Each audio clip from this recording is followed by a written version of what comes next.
en AIL Radio. Derechos laborales. Uno de los bloques más importantes en la Segunda Conferencia Nacional del Trabajo tuvo que ver con la explicación por parte de la Comisión Técnica de la Plataforma Laboral de los principales puntos de la propuesta de reforma laboral presentada por las centrales CUT, CTC y CGT al Ministerio del Trabajo y al Gobierno Nacional. El bloque lo inició Carlos Guarnizo del Centro de Solidaridad, quien explicó por qué se necesitan principios constitucionales en el derecho al trabajo. La Constitución Política ha consagrado en el artículo 53 todo un recetario de principios laborales para que los trabajadores tengan un marco de derechos que se corresponda con lo que predica el derecho laboral. Porque hoy estamos hablando de que necesitamos el desarrollo de los principios, porque estamos frente a una anomalía normativa, porque estamos frente a una disfunción legislativa. Los gobiernos y el Congreso han abandonado esos principios para poder promover todos los fenómenos de precarización laboral que registramos en el país desde hace 40 décadas. La Comisión de Empleo pasada de Duque empezaba señalando que después de 40 años, cuando hubo la misión Kennedy, la anterior misión de empleo, en Colombia no había mejorado la formalización laboral. Pero entre esos 40 años ha habido 40 reformas laborales para flexibilizar el trabajo y para proveer de privilegios a los empresarios. Pero además, cuando vemos que no solo no se ha mejorado en la formalización laboral, sino que además no mejoramos en la competitividad, no mejoramos en la productividad, pero además hay una correlación entre el abandono de esos principios y la debilidad institucional que padece el país. Y hay una correlación además entre esa precarización laboral y la concentración de la riqueza, es decir, el incremento de la desigualdad. Por eso tenemos que hablar de principios. Y entonces lo que se propone en esta reforma es reposicionar los principios. Hay que traerlos para volverles a dar la importancia que se merecen. Y tenemos un listado de esos principios que son el principio de igualdad de oportunidades para los trabajadores. Estamos hablando de la prohibición al trabajo de los menores. Estamos hablando de un principio que a mí me parece que no se ha desarrollado de la manera juiciosa que merece desarrollarse, y es el principio de la protección subjetiva. Este principio está pensado para enfrentar el relativismo que los empresarios posmodernos han introducido de manera dramática en el mundo del trabajo y que nos lleva a discutir lo obvio. Nos lleva a discutir si un trabajador de Rappi es un trabajador o es un colaborador. Le estamos proponiendo al país, a los empresarios, una argumentación jurídica razonada. Posteriormente, Angélica Palacios, del Centro de Solidaridad, expuso en materia de derecho laboral e individual la primacía de la realidad para terminar con la precariedad laboral a través de los contratos laborales. Cuando en septiembre tuvimos desde la plataforma la labor de mirar qué era eso que necesitábamos modificar, planteamos varias hipótesis.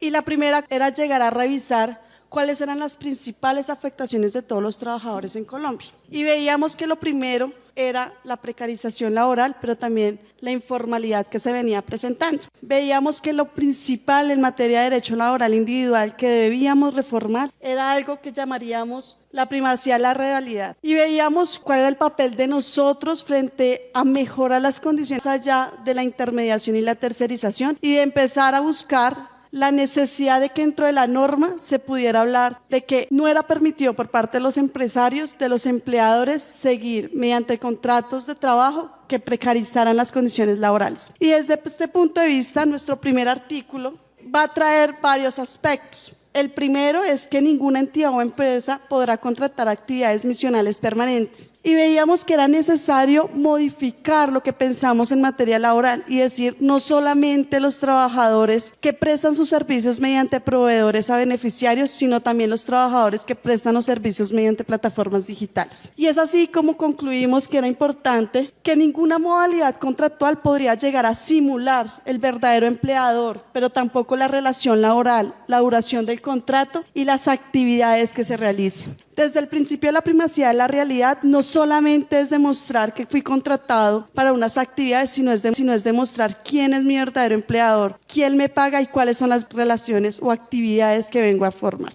Luego de esto, Natalia Niño de la CTC y Angélica Palacios le contaron al auditorio sobre las modalidades de contratación, desarrollar el principio de la estabilidad laboral, la formalización del sector rural y la derogatoria y modificación parcial de la Ley 789 de 2022. Volver realidad el mito que cuando un contrato a término fijo se prorroga por más de 3 veces, se debe convertir en un contrato indefinido. Esto con todas sus garantías en materia prestacional, con todas sus garantías de estabilidad laboral, que es lo que precisamente nosotros queremos aplicar en la realidad. Porque un derecho solo, sin que se pueda traer a la realidad, que asiente en esa práctica lo que es para los y las trabajadoras, no tener esa preocupación de en cualquier momento ser despedido sin justa causa, consideramos que tiene que estar en esta agenda. También como un punto fundamental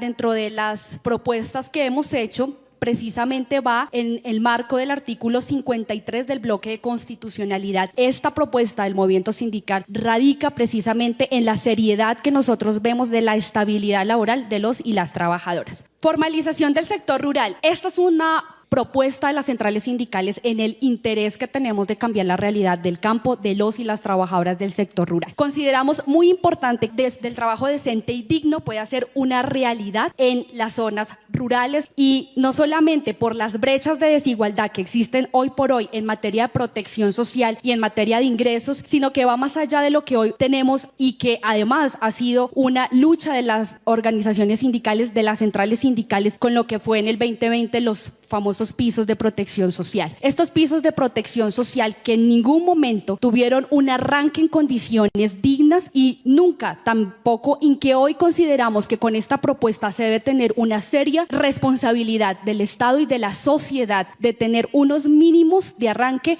en materia de seguridad social, en materia de protección a la vejez, en materia de riesgos y de ingresos para los y las trabajadoras del sector rural, pero siempre con la posibilidad de mejora. Dentro de todo lo que veíamos que ha sido perjudicial en materia laboral, y veíamos que la 789, que habían modificado artículos anteriores, originarios, y que realmente traían un retroceso. Si bien la 789 no la vendieron como una alternativa para ampliar o para fortalecer el empleo, pues no fue real. Entonces lo que nosotros hicimos fue un estudio donde pudiéramos entender cuáles eran esos artículos en materia regresiva que realmente hacían un perjuicio o que desmejoraban las condiciones de los trabajadores. En lo referente al derecho colectivo, Martín Oyola de la CGT realizó su intervención sobre la asociación sindical, la protección judicial del derecho de asociación sindical y las facilidades para el funcionamiento de las organizaciones sindicales. Como primera medida, nosotros queremos partir del capítulo 1 del título 3 del Código Sustantivo del Trabajo, la parte colectiva, que es la de libre asociación sindical, y creemos en la adición más que todo de 5 puntos en específico en materia de libertad de asociación sindical. En primer punto, creemos en la protección judicial de derechos de asociación sindical. Como segundo punto, y como les había manifestado, nosotros creemos en garantías mínimas dentro de lo que se corresponde a la libertad sindical, y frente a ello creemos que hay unas facilidades para el funcionamiento de las organizaciones sindicales. Para hablar de la eliminación del contrato sindical y la falta de línea de criterio de los tribunales de arbitramiento, intervino Sergio Castaño de la Escuela Nacional Sindical. Se propone por parte de la Comisión Técnica eliminar la figura del contrato sindical.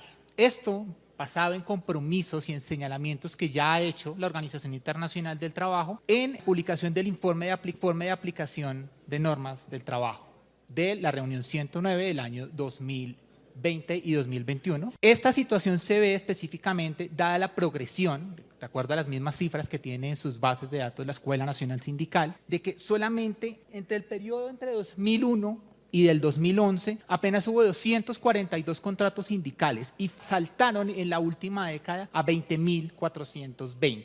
Esta situación se presenta específicamente también dentro de lo que es el sector salud. Esa situación es una situación en la cual se tiene que hacer un tránsito del contrato sindical al contrato laboral.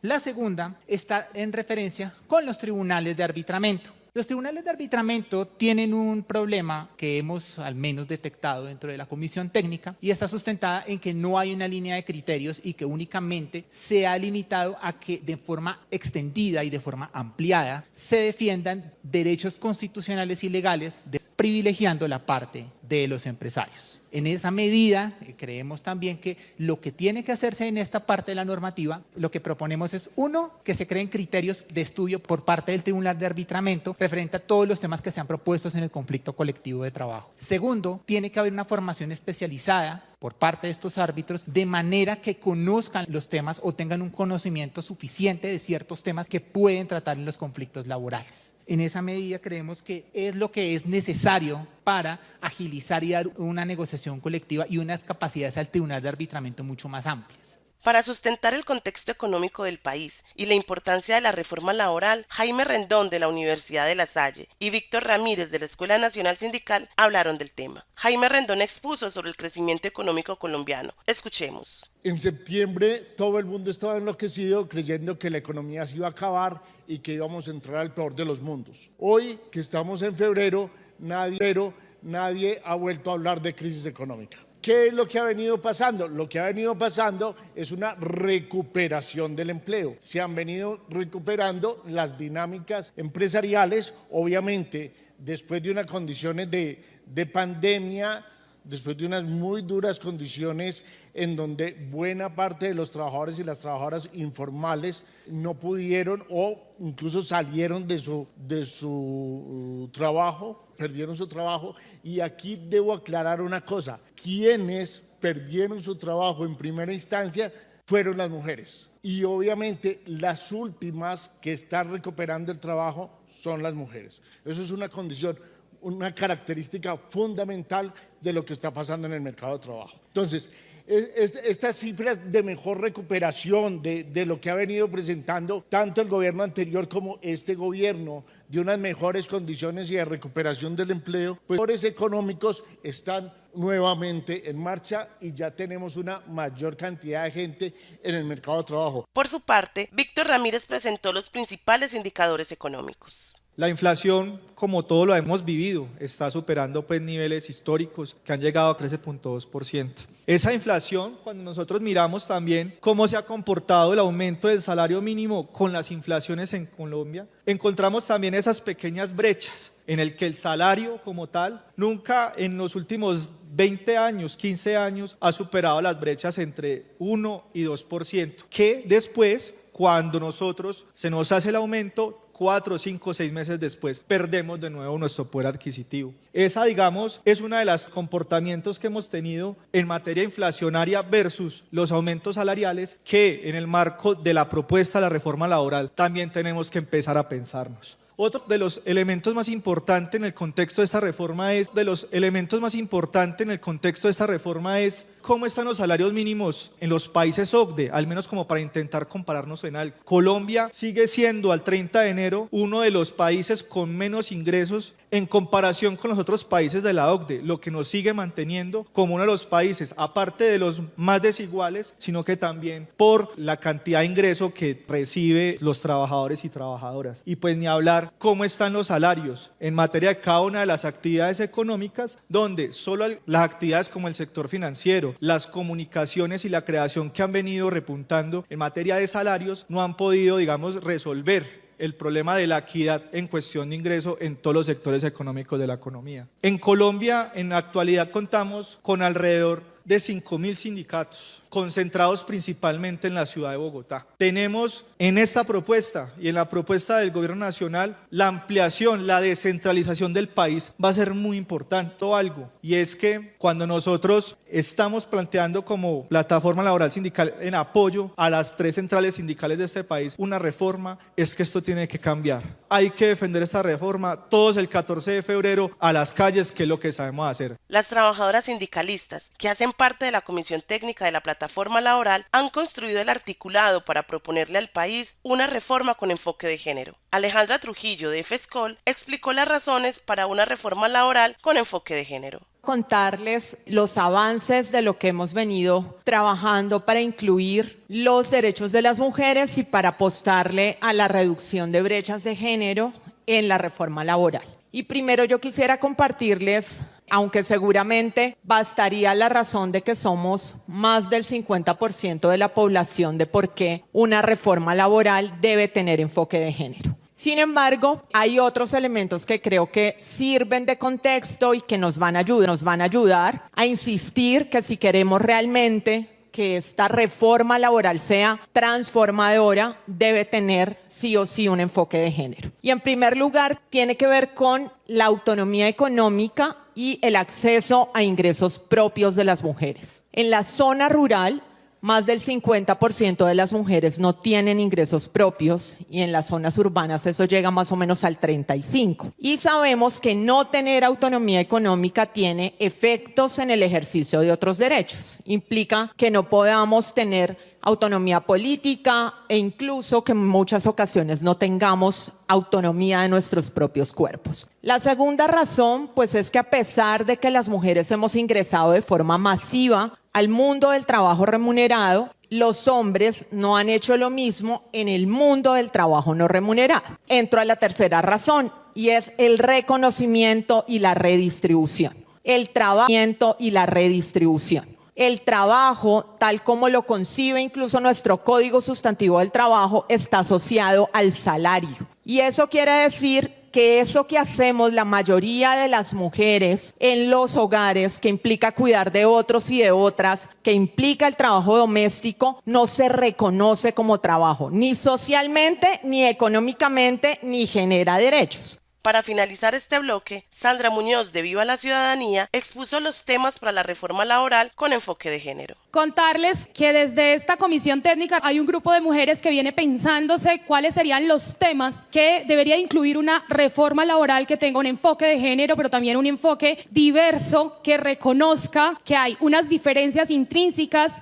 en el mundo del trabajo. Lo primero que están proponiendo o que estamos proponiendo desde las centrales sindicales CUT, CTC, CGT es el tema de licencia de paternidad. Una licencia de paternidad que sea ampliada, que llegue hasta unas, pero sobre todo que sea una licencia intransferible. El artículo 57 del Código Sustantivo del Trabajo habla de calamidad doméstica, pero lo deja abierto. Entonces, cada vez que las personas cuidadoras necesitan un permiso o les descuentan los días o tienen demasiadas dificultades, razón por la que proponemos desde las centrales sindicales poder tener una definición más amplia de calamidad doméstica que quepan varios temas de la vida cotidiana. Jornada flexible del trabajo es otro de los temas que regula. Permisos para atención médica. Este es un artículo que además no es solamente un invento de las centrales sindicales y puesto en la reforma laboral, sino que está en la legislación de España y en otras legislaciones en donde prefieren dejarlo expreso como un permiso que siempre tiene que darse y no dejarlo simplemente a la liberalidad del empleador. Y este es el punto más importante de todas las conversaciones que hemos tenido para el movimiento sindical, para el mundo de los trabajadores y trabajadoras. Es muy importante la ratificación del convenio 190. Esa ratificación del convenio 190 creemos que es